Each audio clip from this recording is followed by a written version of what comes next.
'Jailer' సినిమాలో శివన్న కనిపించినప్పటి నుంచి ఆ క్యారెక్టర్ డిజైన్ చేసిన విధానం, తీరు తెనుకు అందరూ ఫిదా అయిపోయారు. ఆ తర్వాత తమిళనాడు లో ప్రమోషన్స్ చేసుకుంటే తమిళ నటులని పిలుచుకుంటాం. అండ్ నెక్స్ట్ హిందీలో ప్రమోషన్స్ చేసుకుంటే అక్కడి నుంచి ఉన్న పెద్ద మనుషులను పిలుచుకుంటాం.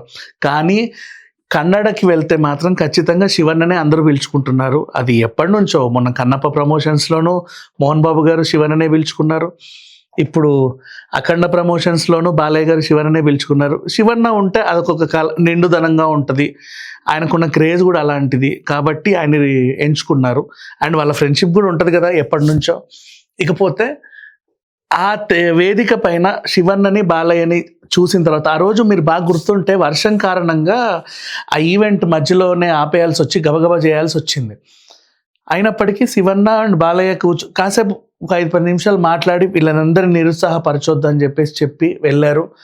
అండ్ అక్కడ ల్యాండ్ కూడా బాగా తడిగా ఉంది. దయచేసి తొక్కిసలాట జరగకుండా, దయచేసి ఒకరినొకరు తోసుకోకుండా నీట్‌గా వెళ్ళండి అని చెప్పేసి బోయపాటి గారు కూడా చెప్పారు. బాగా గుర్తుంటే మీకు.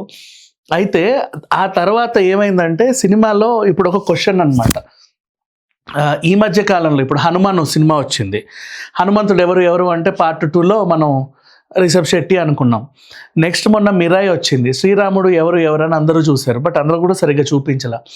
ఈవెన్ 'కల్కి' సినిమాలో కూడా కృష్ణుడు ఎవరు అని చెప్పేసి చాలామంది వెతికారు. అంటే ఏదన్నా దైవత్వానికి సంబంధించిన సినిమాలు వస్తే అందులో దేవుడి క్యారెక్టర్ ఎవరు వేస్తున్నారు అన్న ఇంట్రెస్ట్ అందరికీ ఉంటుంది. ఎలా అయితే కన్నప్పలో శివపార్వతులుగా అక్షయ్ అండ్ కాజల్ అగర్వాల్ నటించిందో, ఇప్పుడు 'అఖండ 1' వచ్చింది.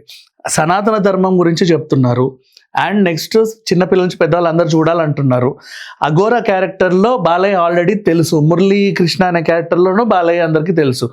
మరి శివుని గురించి అంత ఇదిగా చెప్పినప్పుడు మరి శివుడి క్యారెక్టర్ ఎవరేస్తున్నారు? నిజంగా ఇందులో శివుడి క్యారెక్టర్ ఉందా? ఉంటే కన్నప్పలాగా అక్షయ్ కుమార్తో వేయించారా? లేకపోతే మొన్న బాగా ప్రమోషన్స్లో బాలయ్య శివన్నని ఎంచుకున్నాడు కదా, ఒకవేళ శివన్న శివుడి క్యారెక్టర్లో ఉన్నాడా అనే డౌట్లు చాలామందికి ఇప్పుడు ఇంటర్నెట్లో అలా ఒక వార్త వైరల్ అవుతా ఉంది. అంటే ఏది ఏమైనా రిలీజ్ అయ్యేంత వరకు ఎవరు చెప్పలేము ఏమేం క్యామియోస్. ఇందాక కూడా మోక్షజ్ఞ ఉన్నాడంట, అదంట ఇదంట, పార్ట్ 3 అనౌన్స్మెంట్ అంట అని ఏదో చెప్పారు. ఒకవేళ శివన్న ఉన్నా కూడా, శివుడి క్యారెక్టర్ ఉన్నా కూడా, కాసేపు ఉన్నా సరే ఆ క్యారెక్టర్కి ఒక ఇది ఉంటుంది.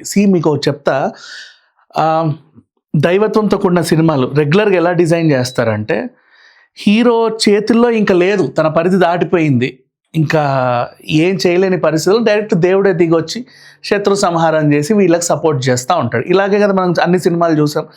అయితే ఇక్కడ ఏంటంటే బాలయ్య చేతిలో లేకపోతే ఇంకో బాలయ్య వచ్చి ఆ సిచ్యువేషన్ని హ్యాండిల్ చేసేలాగా ఉంది. ఆయన చేయి కూడా దాటిపోతే అప్పుడు శివుడు రావాలి. మరి ఆయన బాలయ్యే సాల్వ్ చేస్తాడా? ఆయన చేయి దాటి శివుడు క్యారెక్టర్లో శివన్ వస్తాడా అంటే దేనికి ఆన్సర్స్ లేవు. అసలు శివుడు క్యారెక్టర్ ఉందా లేదా కూడా ఎవరికి తెలియదు. ట్రైలర్స్లో, టీజర్స్లో చూపించిన అటువంటి ఛాయలు అయితే మొత్తం బాలయ్యనే వన్ మ్యాన్ షో లాగా ఉంది. కథ గురించి మాట్లాడుకుంటే స్టార్టింగ్ చిన్న బాలయ్య వచ్చి వాళ్ళ ఫ్యామిలీకి సంబంధించి ఆ పాప పెరిగిన తర్వాత ఆమెకు మళ్ళీ ఏదో ఆపద వస్తే బాలయ్య రావాలి ఈ అఘోరా క్యారెక్టర్లో. అది ఖచ్చితంగా సెకండ్ హాఫ్లోనే ఉంటుంది అని అందరికీ అనిపిస్తుంది. మేబీ సెకండ్ హాఫ్లోనే ఉండొచ్చు. అండ్ ఒకవేళ క్లైమాక్స్ తీసుకెళ్ళిన పార్ట్ 3 అనౌన్స్మెంట్ ఉన్నా, ఒకవేళ శివుడి క్యారెక్టర్ ఉంటే ఖచ్చితంగా వీళ్ళకి మంచి ఫ్రెండ్షిప్ ఉంది కాబట్టి, బాండింగ్ ఉంది కాబట్టి, ఆడియన్స్లో కూడా శివన్నకు ఒక మంచి క్రేజ్ ఉంది కాబట్టి తప్పకుండా ఉంటే ఉండొచ్చు, చెప్పలేము. ఏదేమైనా సినిమా రిలీజ్ వరకు వెయిట్ చేసి ఏ క్యారెక్టర్ ఎవరెవరు ఉన్నారో అన్నీ అంటే ఇప్పుడు రిలీజ్ అయిన తర్వాత మనం చూసినా చూడకపోయినా ట్విట్టర్లోనో అక్కడో ఇక్కడో ఎవరో ఒకరు పెడతారు. అప్పుడు మనకు అర్థమవుతుంది ఎవరెవరు ఉన్నారు, ఎవరెవరు లేరు అని.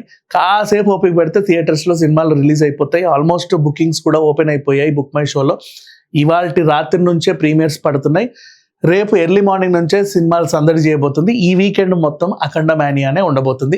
సో బేసిక్గా ఎప్పుడైనా సరే డివోషనల్ టచ్తో సినిమాలు వస్తే, మనం గతంలో కూడా ఎలా అయితే హనుమాన్ సినిమాలో హనుమంతుడు ఎవరు, మిరాయి సినిమాలో శ్రీరాముడు ఎవరు, కల్కి సినిమాలో శ్రీకృష్ణుడు ఎవరు అని వెతికినట్లుగానే ఇప్పుడు అఖండ సినిమాలో శివుడు ఎవరు, ఒకవేళ శివుడు క్యారెక్టర్ ఉంటే, అది కూడా ఉందా లేదా అనేది మనకు రాత్రికి సాయంత్రానికి అర్థమైపోతుంది. బట్ ఇన్ కేస్ ఒకవేళ ఉంటే కనుక అది శివన్నే చేస్తే కనుక ఈ సినిమాకి ఇంకా హైప్ వచ్చే అవకాశం అయితే ఖచ్చితంగా ఉంది.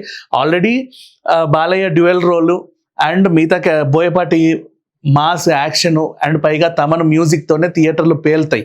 సో ఎక్స్ట్రా క్యామియోలు అయితే బాలయ్య సినిమాకి అవసరం లేదు చెప్పాలి అంటే ఎవరో వచ్చి సినిమా లిఫ్ట్ చేయాల్సిన అవసరం లేదు. బట్ క్యారెక్టర్ పరంగా నిజంగా కథ డిమాండ్ చేసి ఒకవేళ అలా శివుడి క్యారెక్టర్ నిజంగానే ఉంటే శివన్నే చేస్తే ఇంకా బాగుంటుంది, తనకి నిండుతనం వస్తుంది. ఎలా అయితే జైలర్ క్లైమాక్స్లో శివన్ వచ్చి ఆ సినిమాని అమాంతం లేపాడో దీనికి కూడా అంతే.